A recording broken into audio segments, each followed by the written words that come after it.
Commander Jake Morrison stood on the bridge of the exploration vessel Horizon and watched the screens with growing concern. The ship had been tracking strange energy readings for 3 weeks now, and today something felt different. The readings were stronger than anything his crew had ever seen before. Jake was a veteran of space exploration with 15 years of experience, but this situation made his instincts scream with warning. Lieutenant Claire Bennett worked at her station with focused intensity. Her hands moved across the holographic displays as she tried to make sense of the data flooding in. She was the best science officer in the fleet, and if she looked worried, then everyone else should be terrified. Claire had discovered the anomaly 3 weeks ago during a routine scan beyond Neptune's orbit.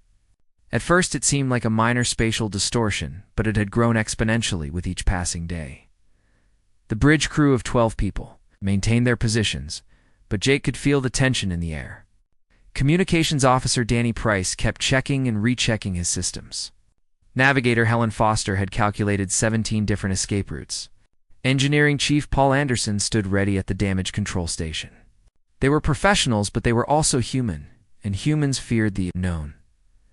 Claire suddenly straightened in her chair, and her face went pale. Commander, the readings just jumped by 300%. Whatever this thing is, it just became active. Jake moved to her station and looked at the display. The energy signature was unlike anything in their databases. It wasn't matching any known natural phenomenon, and it definitely wasn't artificial. This was something else entirely. How long until it reaches us? Claire ran the calculations quickly. At current expansion rate, approximately 4 minutes. Jake felt his stomach drop. For minutes to decide the fate of his crew and possibly much more. Get me a channel to Earth Command now. Danny worked frantically at his console. Sir, I'm trying, but there's massive interference. The anomaly is generating some kind of electromagnetic pulse that's disrupting all our long-range communications. Jake cursed under his breath. Helen plotted a course away from the anomaly maximum speed. Helen's fingers flew across her controls. Of course, plotted Commander Butzer. She paused and her voice trembled slightly. Sir, the anomaly is expanding in all directions. There's nowhere to run that it won't reach us first. The view screen at the front of the bridge suddenly flickered and then displayed something that made everyone freeze. Space itself was tearing open. The anomaly had become visible to the naked eye, and it was the most terrifying, beautiful thing Jake had ever seen. Colors that shouldn't exist, swirled in patterns that hurt to look at. The fabric of reality was coming apart like wet paper.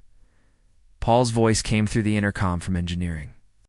Commander, we're detecting gravitational fluctuations.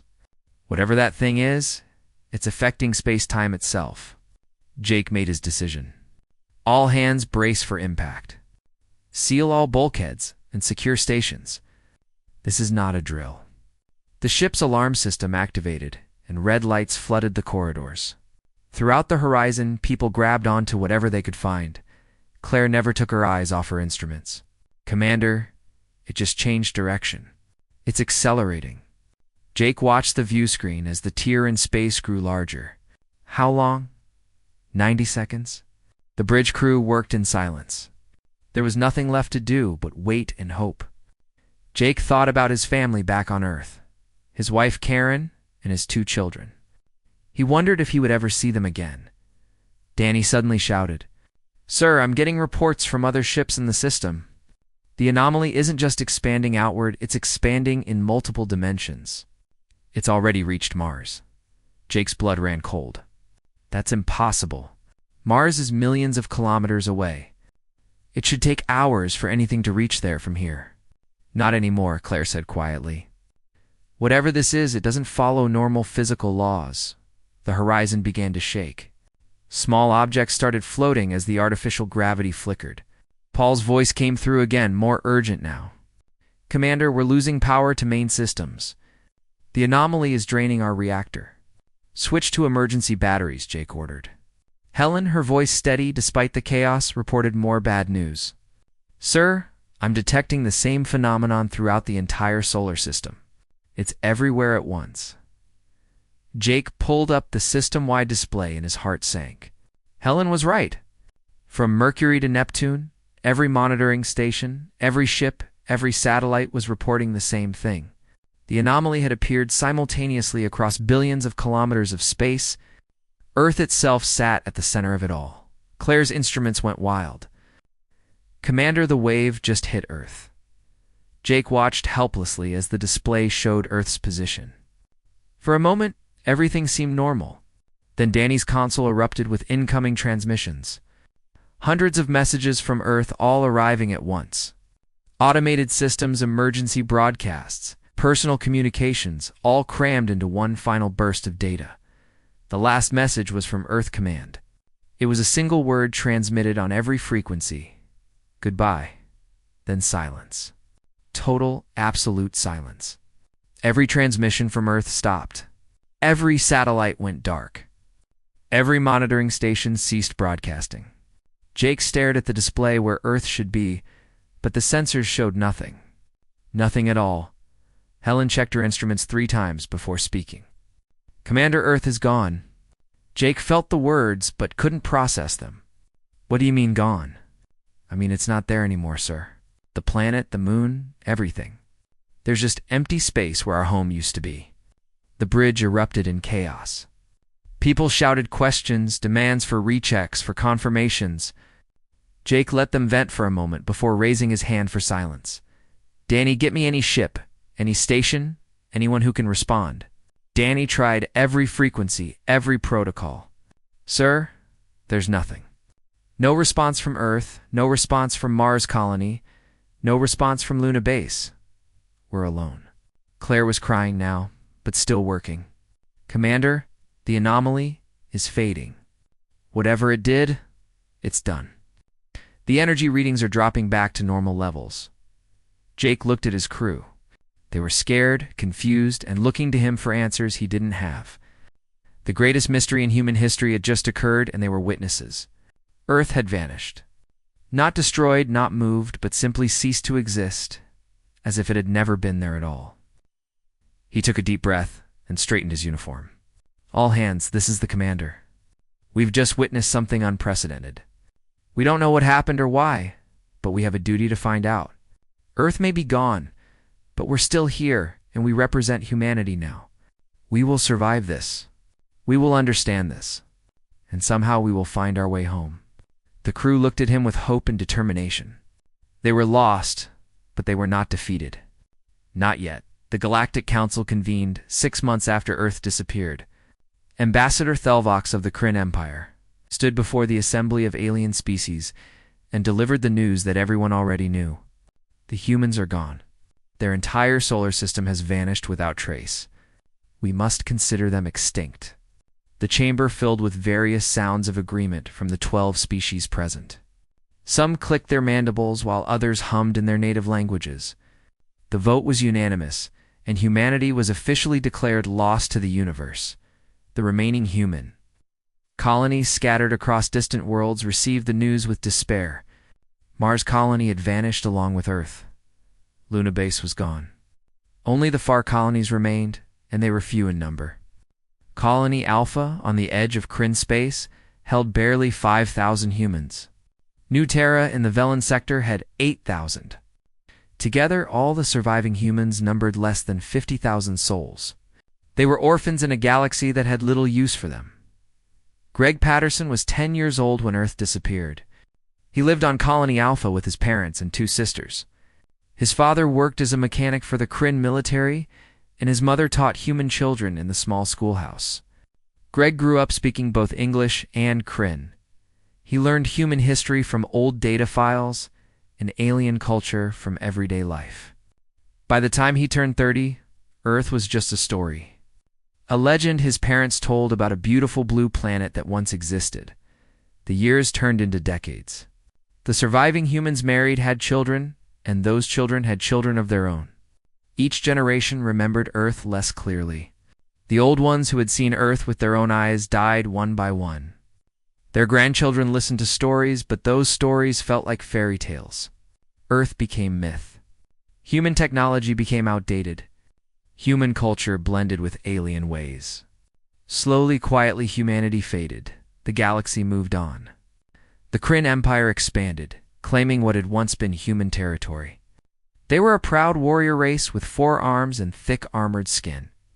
They valued strength above all else, and saw the disappearance of humanity as proof of human weakness. Emperor Velth declared the empty space where Earth once stood as Kryn property. No one objected. Who would fight for a ghost? The Velen Collective grew from 12 worlds to 50. They were peaceful beings who resembled tall, thin plants with crystalline structures growing from their bodies. They absorbed light for nutrition and communicated through color changes. The Velen loved art and philosophy. They built massive libraries and universities. Some old human texts found their way into Velen archives where scholars studied them like ancient relics from a primitive civilization, 300 years after. Earth vanished, the last person born on Earth died. Her name was Linda Cooper, and she lived to be 112 years old. She spent her final days in a care facility on New Terra. Surrounded by great-great-grandchildren who looked more alien than human, many had married into other species. Their children were hybrids. Linda held the hand of her great-great-grandson who had Velen traits and told him about blue skies and green grass.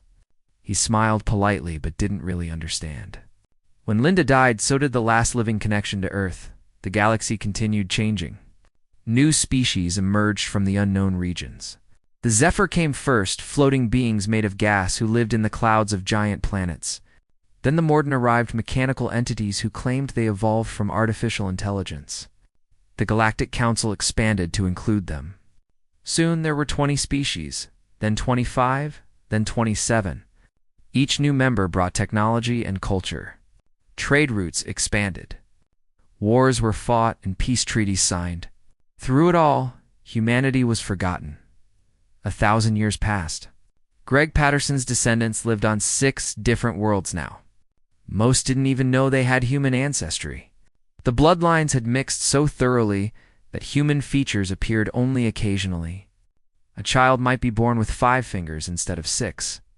Another might have round ears instead of pointed. These throwback traits were considered unusual but not remarkable. No one connected them to the extinct humans anymore.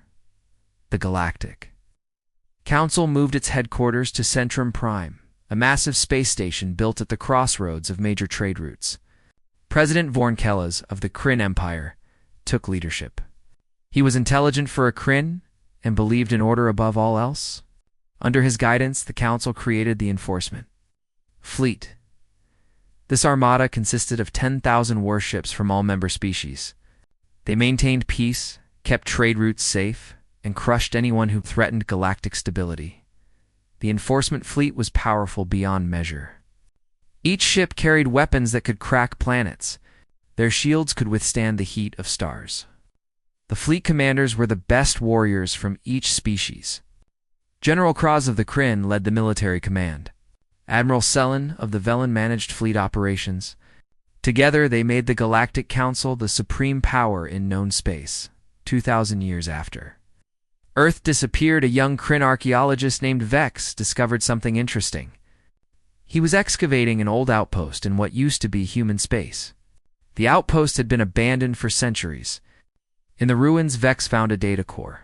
It was primitive technology, but it still functioned. When Vex activated it, he found records. Human records. Images of Earth. Videos of human cities. Documents written in the human language English. Vex brought his discovery to the Science Academy on Kryn Prime. The scholars were fascinated. They had so few records of the extinct humans. Most knowledge came from second-hand sources. This data core was a primary source. They spent months translating and studying. They learned about human art, human music, human dreams. One particular file caught their attention. It was titled Project Phoenix. The file was heavily encrypted and damaged. They could only recover fragments. The fragments spoke of dimensional research.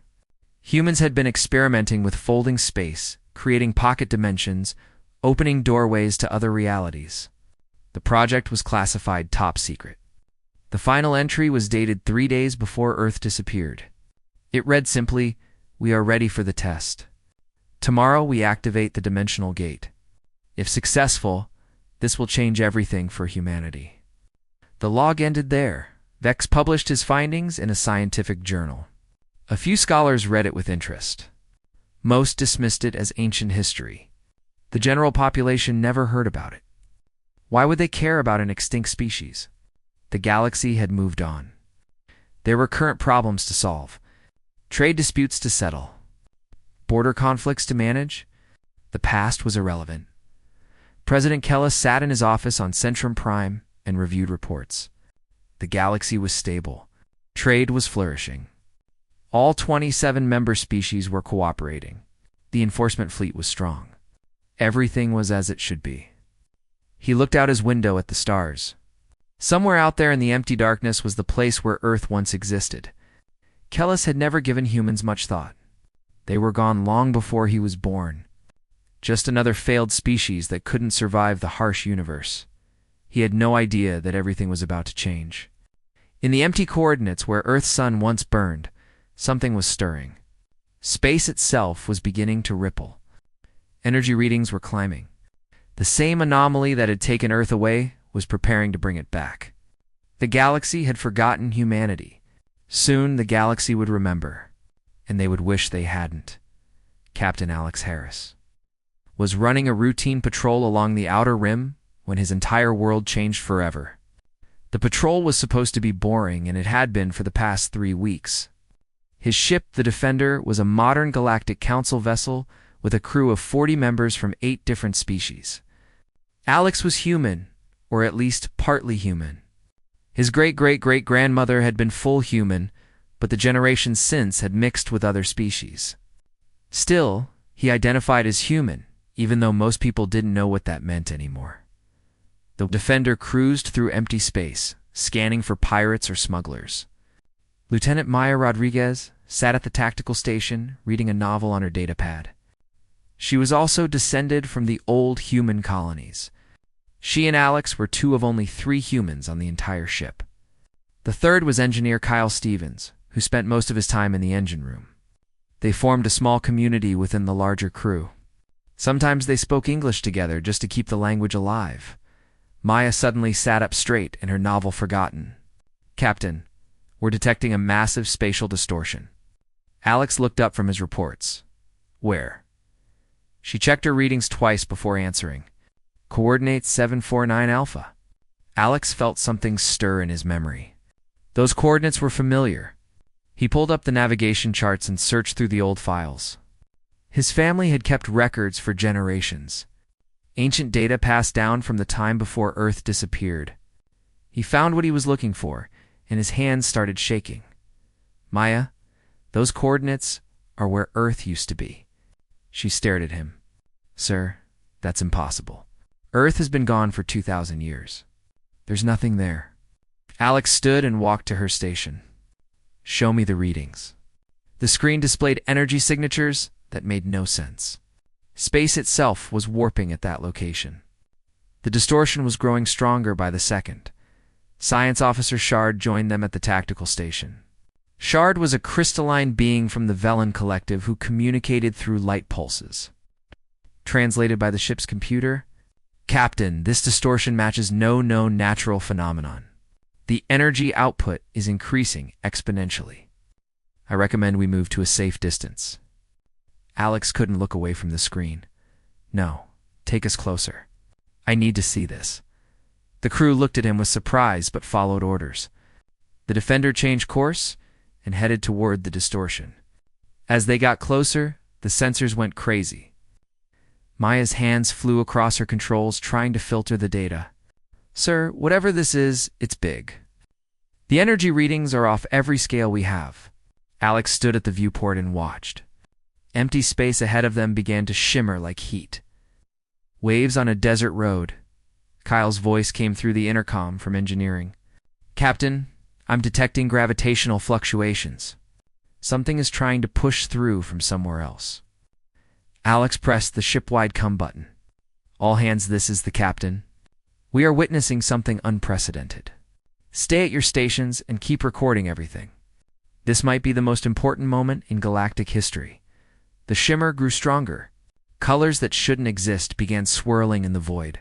The same colors described in the ancient records from when Earth vanished. Alex had read those accounts 100 times. His ancestor had been aboard a ship that witnessed the disappearance. Now he was here to see what came next. The viewport darkened automatically as light levels spiked. Then it happened. Space tore open.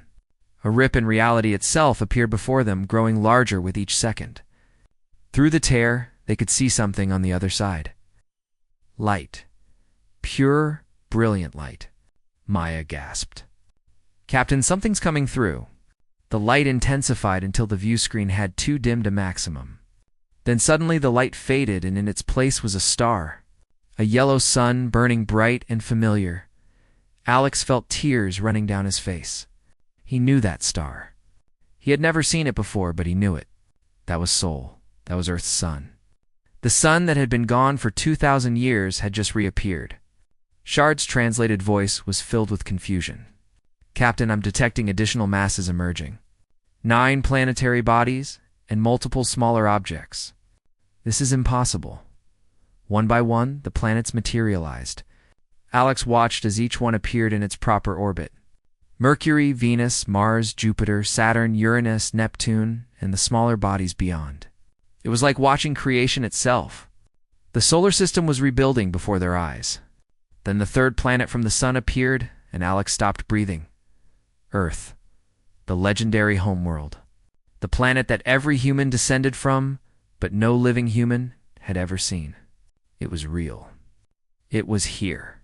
It was home. Maya was crying too now. Her voice shook as she spoke. "Captain, Earth isn't alone. I'm detecting artificial structures. Hundreds of them.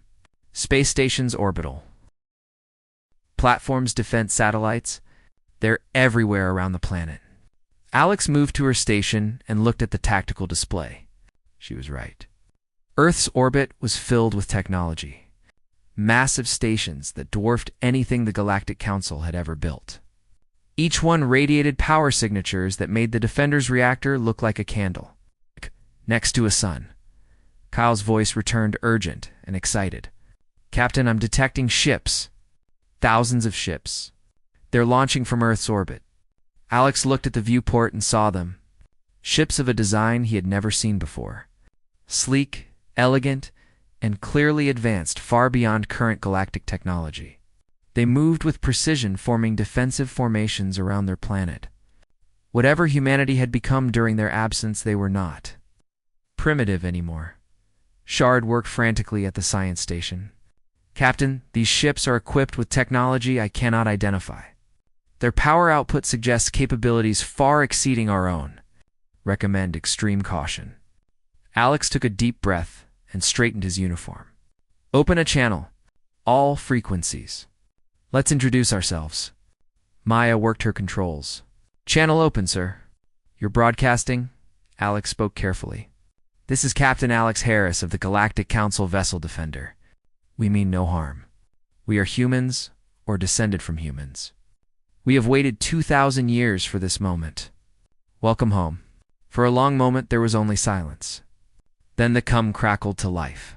The voice that answered was human, female, calm and confident. It sent chills down Alex's spine.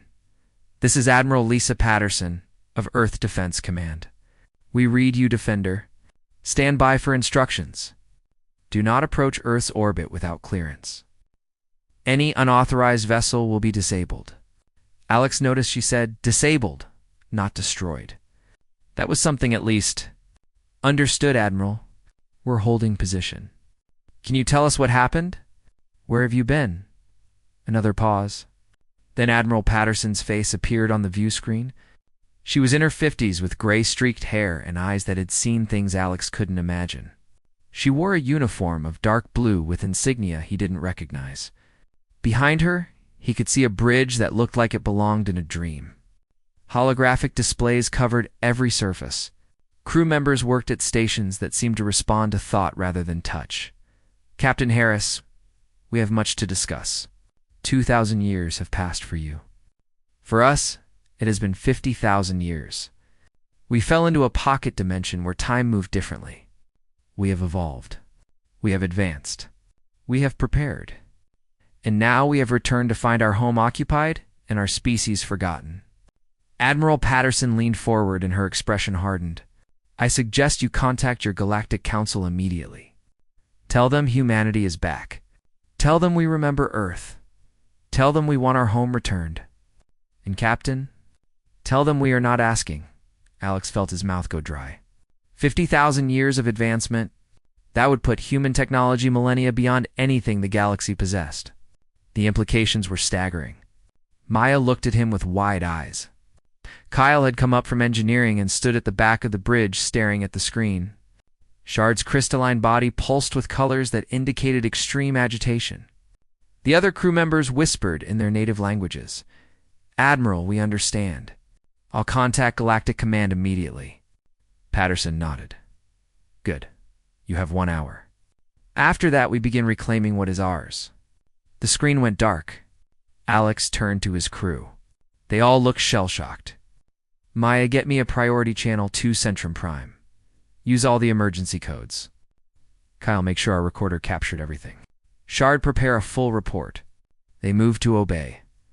Alex sat in his command chair and looked at Earth through the viewport. The planet glowed with city lights visible even from this distance. Ships continued launching, forming a fleet that grew larger by the minute. Humanity had returned, and they had returned strong. The galaxy had no idea what was coming. Alex pressed the come button. Galactic Command, this is the Defender. Priority 1, emergency. Earth has returned and everything has changed. The Galactic Council emergency session began within 6 hours of Captain Harris's report. President Vorn Kellis stood at the center of the Grand Chamber, surrounded by representatives from all 27 member species. The chamber was designed to intimidate with its massive pillars and floating platforms. Today, however, it was the council members who felt intimidated.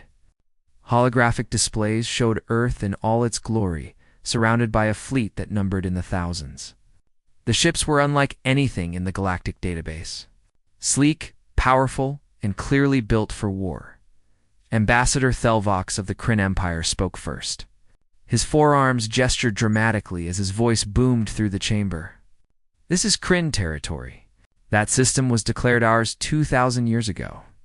These humans cannot simply appear and demand we leave. We have settlements there.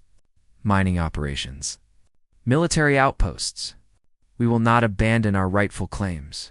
Several other ambassadors murmured in agreement. The Morden representative clicked its mechanical parts in what translated as support. The Zephyr delegates' gaseous forms swirled with colors indicating solidarity. President Kellis raised his hand for silence. The chamber quieted immediately. We must approach this carefully. According to the human captain, they have experienced 50,000 years of development. If this is true, their technology may far exceed our own. The Velen ambassador Saren shifted colors from blue to concerned purple. 50,000 years is impossible. No species could survive that long in isolation. It must be exaggeration or misunderstanding. Kellis shook his head. Our science teams analyzed the sensor data from the Defender. The technology signatures are real. These are not the primitive humans we remember. A junior Kryn officer entered the chamber and approached Keela's. He whispered urgently, and Kellis's expression darkened. What is it? The council members demanded. Kellis spoke slowly. The humans have sent a formal communication. They request a diplomatic meeting. Admiral Lisa Patterson will meet with us aboard a neutral vessel. They suggest the diplomatic ship Harmony. The chamber erupted in discussion. Thelvox slammed his primary fist on his platform. We do not take requests from extinct species. Tell them to submit to council authority or face consequences. Kellis considered this. The Kryn Empire was the military backbone of the council. Their warriors were feared across the galaxy. But something about this situation made him cautious. Very well, we will assemble a delegation aboard the Harmony, but we will also position a battle fleet nearby. 500 ships. A show of force to remind these humans of their place. The council voted and approved the plan. Within hours, the Harmony launched from Centrum Prime with Kellis and 12 ambassadors aboard. Behind them, the enforcement fleet assembled. 500 of the most advanced warships the galaxy possessed, each one capable of destroying cities. Together, they represented the might of 27 civilizations. The Harmony approached Earth's solar system with the battle fleet holding position near Mars. The diplomatic vessel was beautiful. With white hull plating and elegant curves, it was designed to impress. As they entered Earth's outer boundary, 3 human ships intercepted them. The lead ship identified itself as the Ascendant. It was half the size of the Harmony, but something about it radiated power. The human ships moved with fluid grace, taking escort positions around the Harmony. This is Admiral Lisa Patterson. You are cleared to approach the meeting coordinates. Maintain current speed and heading. Any deviation will be considered hostile action. Kellis frowned at the tone. The Admiral was giving orders, not making requests. The Harmony followed the escort to a point between Earth and Mars. There in the black void, a structure materialized. It hadn't been there a moment ago. Suddenly, it existed. A massive station that made the Harmony look like a toy.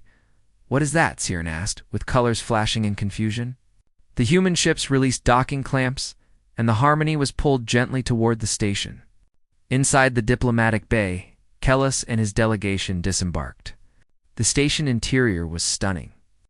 Walls seemed to shift and change. Lighting came from nowhere and everywhere. Crew members moved past wearing those dark blue uniforms. They were human, all of them. No mixed species. No alien features. Pure humans like the ancient records described. A woman approached the delegation. She wore the same uniform with admiral insignia on her shoulders. Her face was calm, but her eyes were hard. I am Admiral Lisa Patterson. Welcome to Diplomatic Station 1. President Kellis, please follow me. Your delegation may accompany you. They walked through corridors that seemed to anticipate their movement. Doors opened before they reached them. The temperature adjusted to each species' comfort level. The technology was subtle, but overwhelming. They entered a conference room with a large table and comfortable seats adjusted for each species' physiology. Admiral Patterson sat at one end. A man in a similar uniform sat beside her. This is General Marcus Webb, Commander of Earth Defense Command. Kellis took his seat with his delegation, arranging themselves around the table. Admiral Patterson, thank you for meeting with us. We have many questions. Patterson nodded. I'm sure you do. But first let me be clear about our position. Earth and its solar system belong to humanity. They always have. Any claims made during our absence are void. Thelvox stood angrily. The Kryn Empire has invested 2,000 years in developing this region. We have 3 colonies in T. His system. Mining operations that employ millions. We will not simply abandon them. Patterson's expression didn't change. You have 1 week to remove your people and installations. After that, we will remove them for you. The Kryn ambassador's skin darkened with rage. You dare threaten us. We have the most powerful military in the galaxy. 500 warships wait nearby. 1 word from President Kellis, and they will reduce your pretty planet to ash. General Webb spoke for the first time. His voice was quiet, but carried weight. Admiral, would you like me to handle this? Patterson shook her head. No, General. Let me demonstrate. She touched a panel on the table and a holographic display appeared, showing the enforcement fleet near Mars. 500 ships arranged in battle formation. The display zoomed in, showing every detail. Now watch carefully. Patterson touched another control. The room fell silent as they watched the display. A single human ship appeared on the screen. It was called the Sovereign. Smaller than any of the enforcement fleet vessels, it approached the formation alone. Kellis leaned forward. What is the meaning of this? Patterson smiled slightly. We're making a point. The Sovereign moved into the center of the fleet formation. Then it activated something. The display showed energy pulses spreading from the human ship in waves. Where each wave touched a Council warship, that ship went dark. Systems failed. Engines cut off. Weapons powered down. Life support remained active, but everything else died. In 17 minutes, the Sovereign disabled all 500 ships. Not destroyed. Not damaged. Simply turned off like someone flipping a switch. The crews were fine. The ships were intact. but they floated helplessly in space. The council delegation stared at the display in shock. Felvok sat down heavily. "That's impossible," he whispered. Patterson stood and walked to the viewport showing Earth. That was one ship. One demonstration of what we can do. We have thousands of ships. We have weapons you cannot imagine. We have technologies that would take your species millennia to understand. 50,000 years is a very long time. Kellis found his voice. "What do you want from us?" Patterson turned to face them. "Recognition, respect. A seat at your council as equals, not as subjects. Fair trade agreements. The return of our territory. And most importantly, we want assurance that humanity will never be forgotten again." Saren's colors shifted to conciliatory green. "You could simply take what you want. Your power is clearly superior. Why negotiate?" Patterson's expression softened slightly. "Because we're not conquerors. We don't want to dominate the galaxy. We want to live in peace. But we will not be dismissed or disrespected. We learned hard lessons during our time away. One of those lessons was strength commands respect." General Webb added his own thoughts. "We know what happened while we were gone. We know humanity nearly vanished from galactic memory. We know our descendants were absorbed into other species. We're not angry about that. People did what they had to do to survive. But things are different now. Earth has returned. Humanity has returned. And we're strong enough to ensure we never disappear again." Kellis looked at his delegation. They all wore expressions of shock and fear. The Kryn, who always believed in military superiority, looked broken. The Velen, who valued knowledge, realized how much they didn't know. The other species simply looked overwhelmed. President Kellis made his decision. "Admiral Patterson, humanity will be granted full membership in the Galactic Council. You will have territorial sovereignty over your solar system. We will work together to relocate any settlements built during your absence. You will have equal voice in all council matters. We will establish trade agreements and diplomatic relations. And we will ensure the galaxy remembers humanity." Patterson extended her hand in the ancient human gesture of agreement. Kellis took it. The grip was firm and strong. The meeting continued for hours, working out details and establishing protocols. By the end, the council delegation left Diplomatic Station 1 with new perspective. They had entered believing themselves the supreme power in the galaxy. They left knowing they were not. As the Harmony departed with the disabled enforcement fleet being towed behind, Alex Harris watched from the Defender. Maya stood beside him. "Captain, what happens now?" Alex smiled. "Now, Maya, we see if humanity can truly live in peace with the galaxy. Or if 50,000 years has changed us into something the old humans wouldn't recognize. Time will tell. Time always does." President Vorn Kellis made his biggest mistake 3 days after the diplomatic meeting. He believed the council's reputation would be enough to make humanity compromise. He believed 500 disabled ships was just a technical problem, not a demonstration of overwhelming superiority. He believed wrong. In a private session with his military advisors, Kellis ordered the enforcement fleet to reassemble near Mars. The ships had been repaired, and their systems restored by council engineers. General Krauss argued for immediate action. "We cannot show weakness. If we allow these humans to dictate terms, every species in the galaxy will question our authority. We must respond with force." Kellis agreed. He sent a message to Admiral Patterson demanding negotiations on council terms. The humans had 1 day to accept reduced territory and limited military rights. If they refused, the enforcement fleet would enforce council law. Patterson's response came within minutes. Her face on the view screen showed no anger, only disappointment. "President Kellis, you have made a terrible error in judgment. You saw what one of our ships could do. You chose not to believe. Now you will learn." The transmission ended. General Marcus Webb stood in the command center on Earth, looking at displays showing the entire solar system. The enforcement fleet had positioned itself in attack formation near Mars. 500 ships ready for war. Their weapons were charging. Their shields were at maximum. General Kraus transmitted on all frequencies. "Human forces, you have 1 hour to surrender your advanced technology and submit to council authority." Failure to comply will result in military action. Webb shook his head sadly. Some people only learn through pain. He opened a channel to the Sovereign. Captain Norton, you are authorized to proceed. Make it quick and make it clear. The Sovereign launched from Earth's orbit alone. It moved through space like a knife through water. Fast, elegant, unstoppable. The Council fleet detected it immediately. General Cross laughed when he saw the single ship approaching. They send one vessel against 500. Their arrogance will be their destruction. All ships prepare to fire on my command. The Sovereign entered weapons range. Crass raised his hand to give the order. Then everything went wrong for the Council fleet. The Sovereign didn't fire conventional weapons.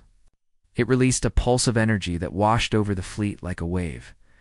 Every ship it touched went dark instantly. Engines died. Weapons powered down. Life support continued, but nothing else worked. The pulse expanded in a perfect sphere, disabling ship after ship. Captain Norton's voice transmitted clearly. This is your only warning. Leave this system now, or the next time we won't be so gentle. Cross sat in his command chair, staring at dead controls. Around him, crew members frantically tried to restart systems. Nothing worked. In 17 minutes, exactly as before, the Sovereign had disabled the entire enforcement fleet. Admiral Patterson contacted President Keelis directly. The transmission was broadcast on every Council frequency, so everyone could hear. President Keelis, your fleet is disabled, but intact. Your crews are unharmed. We could have destroyed every ship. We chose not to. This is the difference between us. You rule through fear and force. We defend through strength and mercy. Your fleet will be allowed to leave once systems restore in 24 hours. Do not return with hostile intent. Consider this your final warning. Keelis sat alone in his office and felt the weight of failure. The most powerful military force in the galaxy had been neutralized twice by a single human ship. His authority was shattered. The news spread across the galaxy within hours. Every species, every world, every station heard about humanity's demonstration of power. The reactions varied wildly. Some species celebrated, hoping the Council's grip on power would loosen. Others feared what humanity might do with such overwhelming strength. The Velen Collective called for immediate peace talks. The Kryn Empire retreated into angry silence. Smaller species began sending secret diplomatic messages to Earth asking for protection or alliance. Ambassador Kate Morrison arrived at Centrum Prime 2 weeks later. She was the great-great-great-granddaughter of Commander Jake Morrison, who had witnessed Earth's disappearance. Kate carried herself with quiet confidence. She wore a simple gray suit instead of military uniform. Her credentials identified her as Earth's official representative to the Galactic Council. She walked into the Grand Chamber where 27 species waited. President Keelis looked older than he had 2 weeks ago. The weight of his mistakes showed on his face. Ambassador Morrison, you requested this session. The Council recognizes Earth's representative. Kate stood at the center platform and looked at each ambassador in turn. Her voice carried clearly through the chamber. I come before you not as a conqueror, but as a partner. Humanity has returned to a galaxy that forgot us. We find our territory occupied, our species nearly extinct, our history erased. We could respond with anger. We could demand revenge. We could use our superior technology to dominate. But that is not who we are. 50,000 years taught us many things. It taught us patience. It taught us wisdom. Most importantly, it taught us that strength without compassion is just tyranny. Velvox interrupted, his voice still holding traces of anger. You disabled our fleet twice. You call that compassion? Kate turned to face him directly. We disabled your fleet without casualties. Every crew member survived. Every ship remained intact. If we wanted destruction, you would have none. That ambassador is compassion paired with strength. We defended our home without taking a single life. Can your empire say the same about its conquests? Velvox had no answer. The Kryn Empire's history was written in the blood of defeated species. Kate continued. We propose the following. Earth and its solar system will be recognized as sovereign human territory. Any settlements built during our absence will be compensated fairly and given time to relocate. We suggest 1 standard year for complete withdrawal. Humanity will join the Galactic Council as the 28th member species with full voting rights. We will share some of our technology through trade agreements, medical advances, agricultural improvements, energy solutions. Things that improve life, not weapons that end it. In return, we ask for respect, recognition, and partnership. Saren of the Velen Collective shifted to thoughtful blue. What guarantees do we have that humanity will not use its power to dominate? Kate smiled. You have our word. I know that sounds insufficient, but consider this. We could have taken what we wanted. We chose to negotiate. We could have destroyed your fleet. We chose to disable it. Our actions speak louder than promises. We want peace, but we will defend ourselves, absolutely. Think of us as the galaxy's guardian. We will not start wars, but we will end them. President Kellis stood slowly. Ambassador Morrison, on behalf of the Galactic Council, I offer a formal apology for our hostile actions. We underestimated humanity. We allowed arrogance to cloud judgment. If the Council approves, I propose we accept Earth's terms in full. The vote was called. One by one, each species indicated their position. Even Thelvox eventually voted yes, though his anger was evident. The final count was unanimous. Humanity was granted full membership, equal status, and territorial sovereignty. The Terran Federation officially joined the Galactic Council as the 28th member. Kate transmitted the news back to Earth. Admiral Patterson and General Webb watched from the command center. Marcus, we did it, Lisa said quietly. We're home, and we're recognized. Webb nodded. Now comes the hard part. Living up to our promises. 50,000 years of isolation made us strong, but did it make us wise? We're about to find out. Patterson looked at Earth below, beautiful and alive. We survived the pocket dimension. We survived 2,000 years of being forgotten. We'll survive this too. Humanity always does. Captain Alex Harris received orders to report to Earth. He stood on the planet's surface, the first time in his life, breathing real air under real sky. Maya and Kyle stood beside him. They walked through streets filled with millions of humans. True humans, not mixed bloodlines, not diluted genetics, but pure humanity. Children played in parks. Markets bustled with activity. Music filled the air. This was what their ancestors had lost. This was what had returned. A young girl ran past, chasing a ball. She laughed without care, without fear. Alex realized that laugh represented everything. For 50,000 years, humanity had been preparing, building, advancing, all so they could return home and live in peace. Not to conquer, not to destroy. Just to exist. Just to be remembered. Just to matter. Maya touched his arm. Captain, what are you thinking? Alex smiled. I'm thinking we're home, Maya. After 2,000 years, humanity is finally home. The galaxy continued turning. Trade routes adjusted to include Earth. Diplomatic relations established between humanity and dozens of species. Some Kryn colonies chose to stay and coexist with humans. Velen scholars came to study human history and culture. Technology flowed carefully from Earth to other worlds. Medical breakthroughs saved billions of lives. Energy solutions cleaned polluted planets. Agricultural advances ended famines. Humanity shared, not hoarded. Years passed. President Kellis retired, and a new council leader was chosen. Ambassador Kate Morrison became one of the most respected voices in galactic politics. The enforcement fleet was rebuilt, with human assistance becoming stronger and more ethical. Pirates found no safe harbor. Slavery was abolished on 3 worlds with human help. Border conflicts were mediated with human wisdom. The galaxy changed slowly but surely.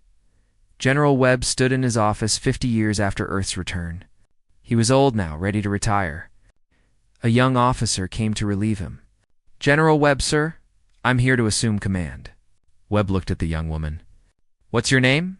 Angela Price, sir. Webb smiled. Price. Any relation to communications officer? Danny Price from the old Horizon crew? Yes, sir, he was my great-great-grandfather. Webb shook her hand. Then you come from good stock. Remember, Angela, our strength exists to protect, not to dominate. Never forget that. Price saluted. I won't, sir. I promise. Earth stood as a beacon in the darkness. Humanity had disappeared for 2,000 years. They returned with power beyond imagination. They could have devastated the galaxy. Instead, they chose partnership. They chose peace. They chose to be guardians, not conquerors. And the galaxy was better for it. The stars would never forget humanity again.